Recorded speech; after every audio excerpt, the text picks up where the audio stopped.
Hello friends, welcome to Iroda Machi Samayal. This is நம்ம வீட்டு சமையல். இன்னைக்கு நம்ம பார்க்க போறது ஒரு சூப்பரான நல்ல டேஸ்டான எள்ளு உருண்டை எப்படி பண்ணலாம்னு பாப்போம். நம்மளோட சேனலை சப்ஸ்கிரைப் பண்ணாதவங்க சப்ஸ்கிரைப் பண்ணிக்கங்க. சமையல் குறிப்புகள்லாம் உடனே உங்களுக்கு வேணும்னு நினைச்சீங்கன்னா பக்கத்துல இருக்க பெல் பட்டனை அழுத்தி வச்சுக்கோங்க. அப்படியே Facebook, Instagram, ஷேர் சாட்டை ஃபாலோ பண்ண மறந்துடாதீங்க. பாருங்க நான் இன்னைக்கு என்ன பண்ணிருக்கேன், கருப்பு எள்ளு வாங்கிட்டு வந்து வச்சிருக்கேன். உங்ககிட்ட வெள்ளை எள்ளு கிடைச்சா நீங்க வெள்ளை எள்ளு வாங்கிட்டு வந்தோ நீங்க செய்யலாம். கருப்பு எள்ளுல பண்ண போறோம் அப்படிங்கறதனால நான் என்ன பண்ண போறேன், இதுல கருப்பு எள்ளுல கொஞ்சம் தூசி மண் அதெல்லாம் இருக்கும். அதெல்லாம் கொஞ்சம் சுத்தம் பண்ணிட்டு நம்ம செஞ்சோம்னா நல்லா இருக்கும். இல்லைன்னா அங்கங்க கல் எல்லாம் இருந்ததுன்னா உங்களுக்கு வந்து வாயில பட்டா எள்ளு உருண்டை சாப்பிட்ற இன்ட்ரெஸ்டே போயிடும். அதுக்கு ஃபர்ஸ்ட் நம்ம என்ன பண்ணுவோம், இதை நல்லா இந்த மாதிரி ஜல்லடையில வச்சு ஜலிச்சுக்கலாம்.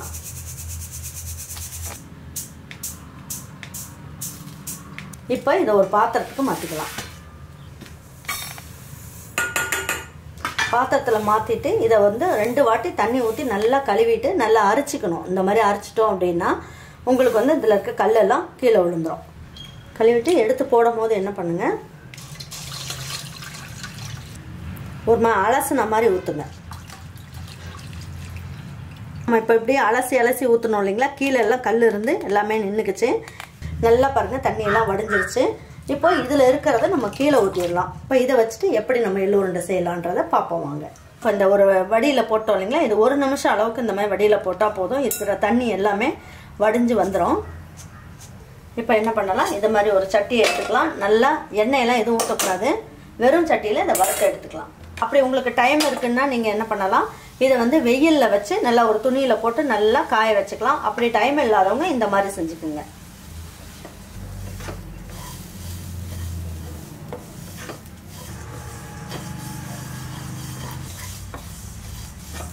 பாருங்க வறுக்கும் போது அங்கங்கே வெடிக்கிற மாதிரி இருக்கும். பாருங்க இந்த மாதிரி வெடிச்சு படப்படான்னு சவுண்ட் வரும். அந்த மாதிரி இருந்தாலே நல்லா பொரிஞ்சிருச்சுன்னு அர்த்தம். அதில் இருக்க ஈரப்பதமும் போயிடும். இப்போ இதை எடுத்து ஒரு தட்டுக்கு மாற்றிடலாம். நல்லா பொரிஞ்சிருச்சு.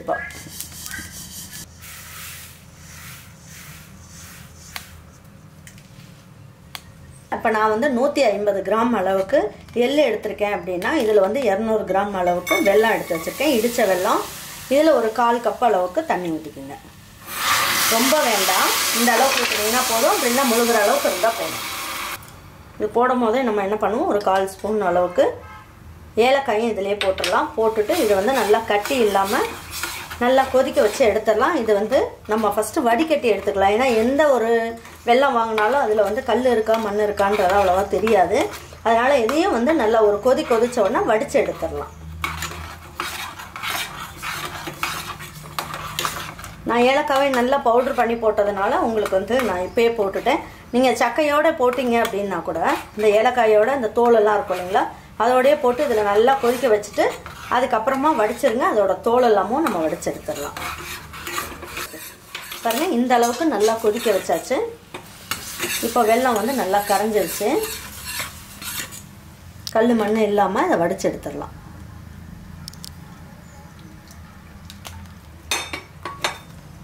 பாருங்க இது வந்து நல்லா கெட்டி பாகு மாதிரி வரணும். நம்ம அதிர்சத்துக்கெல்லாம் வந்து நம்ம கெட்டி பாகு காய்ச்சுவோம் இல்லைங்களா, அந்த மாதிரி வரணும். இது ஒரு 2 நிமிஷம் நல்லா கொதிக்கட்டும். நம்ம பார்க்கறதுக்கு முன்னாடி நம்ம இதில் என்ன பண்ணணும், கொஞ்சமாக ஒரு தட்டில் தண்ணியை ஊற்றி வச்சுக்கோங்க. இப்போ வந்து என்ன பண்ணலாம், கொஞ்சமாக எடுத்து ஊற்றி பார்க்கலாம். பாருங்கள் இந்த மாதிரி நல்லா உருட்டுறதுக்கு வருது. இப்போ இதுதான் கரெக்டான பக்குவம். பாருங்கள் இப்போ நல்லா நமக்கு பாகு வந்து நல்லா வந்துருச்சு இல்லைங்களா. இப்போ என்ன பண்ணலாம், நம்ம எடுத்து வச்ச எள்ளு வறுத்து வச்ச எள்ளு எல்லாமே இதில் போட்டுடலாம்.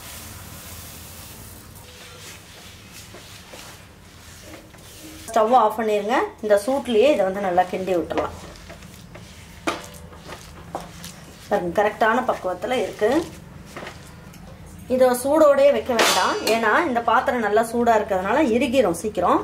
அதனால ஒரு தட்டுக்கு மாற்றிக்கலாம். இதை கொஞ்ச நேரம் இதை வந்து நல்லா ஆற வச்சிடலாம். ரொம்ப நேரம் விடக்கூடாது. கொஞ்சம் வெதுன்னு இருக்கும் போதே நம்ம உருண்டை பிடிச்சிடணும். அப்போ தான் நல்லா உருண்டை பிடிக்கிறதுக்கு நல்லா வரும். பாருங்கள் கையை வந்து ஈரம் பண்ணிக்கோங்க. எதுக்காக அப்படின்னா சூடு இருந்தாலும் நமக்கு தெரியாது. பாருங்கள் ஓரத்துலேருந்து இந்த மாதிரி எடுத்துக்கங்க. எடுத்துக்கிட்டு நல்லா கெட்டி அப்படி உருண்டை பிடிச்சிருங்க.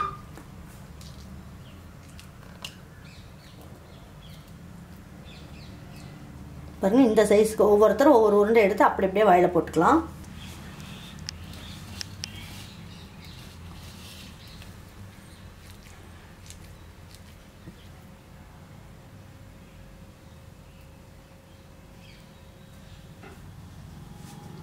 பாருங்கள் நல்லா சூடாக இருக்கும் போதே நல்லா ஒரு அளவுக்கு நம்ம பிடிச்சி வச்சிட்டோம். இப்போ லேசாக நெய்யை வந்து கையில் தடவிக்குங்க. தடவிக்கிட்டு நல்லா அழுத்தி நல்லா ஒரு வாட்டி பிடிச்சிக்குங்க. பிடிச்சிட்டிங்கன்னா பார்க்குறதுக்கும் நல்லாயிருக்கும், சாப்பிடவும் நல்லா டேஸ்ட்டாக இருக்கும். லேசாக கையில் வந்து நெய்யை தடவிக்கிட்டு பிடிச்சிக்குங்க. பெரியவங்கெல்லாம் சாப்பிட்ற மாதிரி இருந்தால் ஒரு உருண்டை எடுத்திங்கனாலே போதும். சின்ன பசங்களுக்கு கொடுக்குற மாதிரி இருந்தால் இந்த மாதிரி எடுத்துக்குங்க. பாருங்கள் ஒரு உருண்டை எடுத்து பிச்சு காட்டுறேன் பாருங்கள்.